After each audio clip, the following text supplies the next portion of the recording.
Hello everyone, welcome to my channel. तो देखिए हम लोग 10th सीबीएसई का मैथ्स पढ़ रहे हैं, ठीक है। तो 10th सीबीएसई का प्रीवियस ईयर का पेपर सॉल्व कर रहे हैं, आईसीएसई बोर्ड का पास्ट ईयर का पेपर, पास्ट ईयर बराबर है।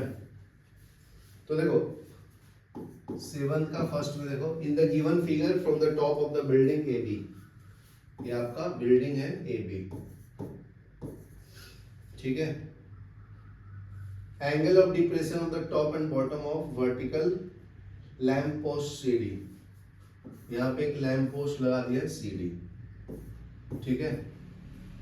ये आपका क्या है, लैम्प पोस्ट, ठीक है। ये आपका बिल्डिंग है,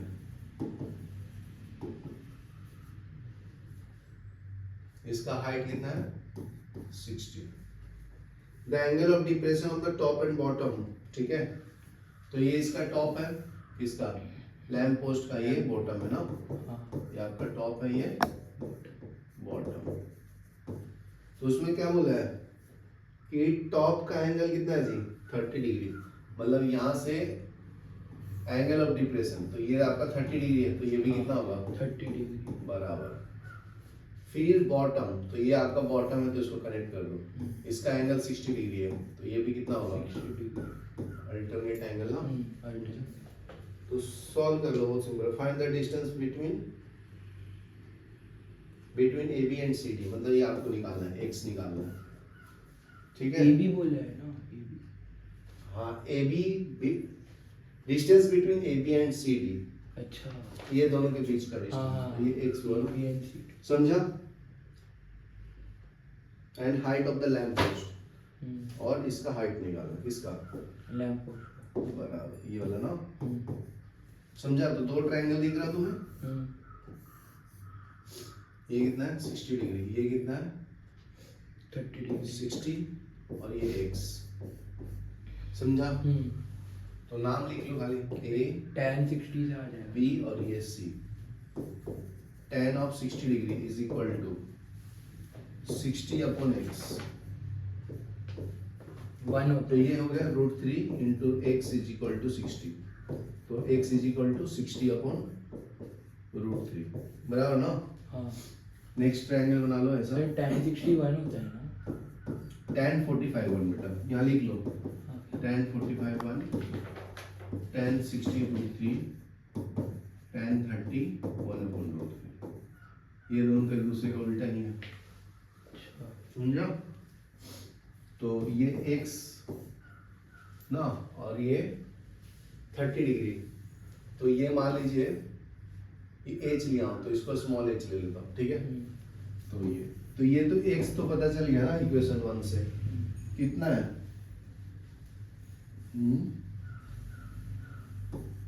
60 बाई √3 बराबर ना। हाँ, इसके अंदर डाल दो, हो गया सॉल्व। इसको मैं डी ले ले, ए डी ई ले लेता हूँ, A D E in triangle A D E, tan 30 degree is equal to H upon 60 by √3, तो tan 30 कितना आता है 1 upon 1 upon √3, H upon 60 by √3 बराबर ना, ये इधर जाएगा, तो 60 is equal to √3 into H into √3, ये समझा। एक √3 इधर से आया, एक √3 नीचे से आया ना, समझा। तो 60 इज इक्वल टू 3√3h, ठीक है। यहाँ से कैंसिल कर लो, तो ये 20 इक्वल टू एच आएगा, बराबर है। चलो देखो, ठीक है। नेक्स्ट देखो 8 का फर्स्ट, 8 का फर्स्ट में क्या बोलता है, metallic cylinder having a radius 3 centimetre और हाइट 5 सेंटीमीटर, ठीक है। मेटालिक सिलेंडर दिया, तो सिलेंडर बना लो ऐसे फटाफट, ठीक है। तो रेडियस कितना दिया इसका, r equal to 3 centimetre, height कितना दिया है 5 centimetre. It is made up of metal A, ठीक है, मेटल ए का बना हुआ है, metal A. To reduce its weight conical hole is drilled in the cylinder. इसका हाइट क्या, वेट रिड्यूस करना है, तो यहाँ पे एक कॉनिकल होल बना लिया ऐसे, समझा? मतलब उसको रिमूव कर दिया उतना part. With lighter metal is drilled in the cylinder as shown. It is completely filled with the lighter metallic B. तो ये metallic B से बना हुआ है, ठीक है, metal B से, बराबर ना? The conical hole has a radius. तो इसका रेडियस कितना है? 3/2 सेंटीमीटर। एंड इसका हाइट है, डेप्थ मतलब हाइट ही होता है ना, कितना दिया है? h 8/9 सेंटीमीटर, ठीक है। Calculate the ratio of volume of A to the volume of B. Volume of A divided by volume of B का रेशियो निकालना है, ठीक है ना?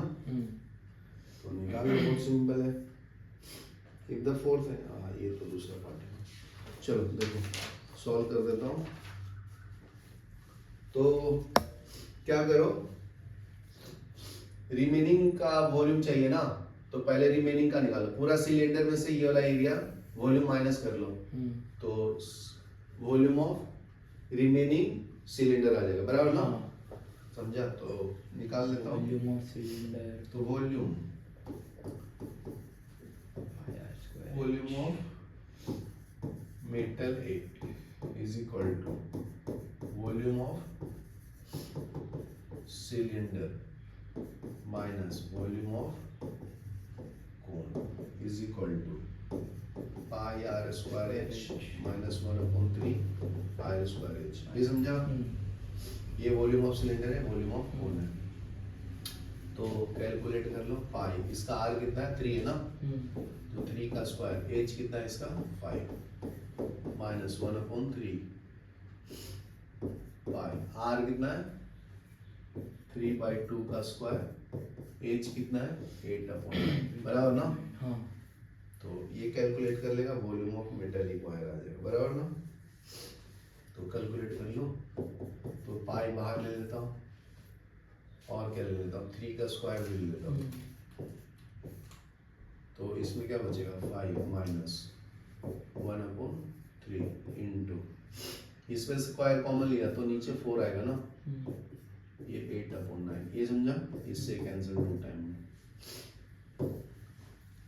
तो वॉल्यूम ऑफ सिलेंडर ये 32 पाई, ये हो जाएगा 5 माइनस कितना आएगा? 2/27 ना, 2/27।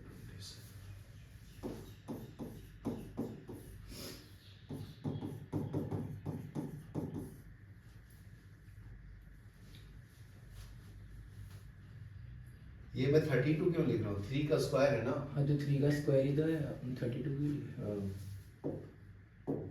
तो उसको 9 कर देता हूँ डायरेक्ट, तो ये हो जाएगा 9, ये 9 ना, एलसीएम 27 ले लो, तो 5 × 27 माइनस ऑफ 2, तो volume of cylinder is equal to 9 × 5 27, 7 × 35 5 हाथ में 3 15 185 माइनस 2,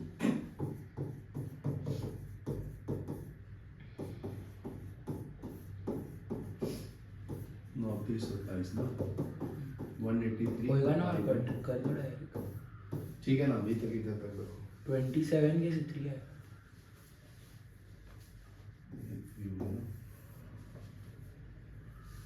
133 आता है, ये बराबर मल्टीप्लाई किया ना, इधर 3 कॉमन ले लिया तो 5 बचा, 1/3 हो गया, ये 3 ले लिया, इधर 4 बचा, 2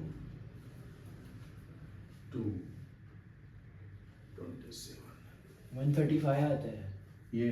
हाँ, 27 × 5 7 × 35 7 × 30 ना, 135 तो ये 133 ना, समझा कि नहीं?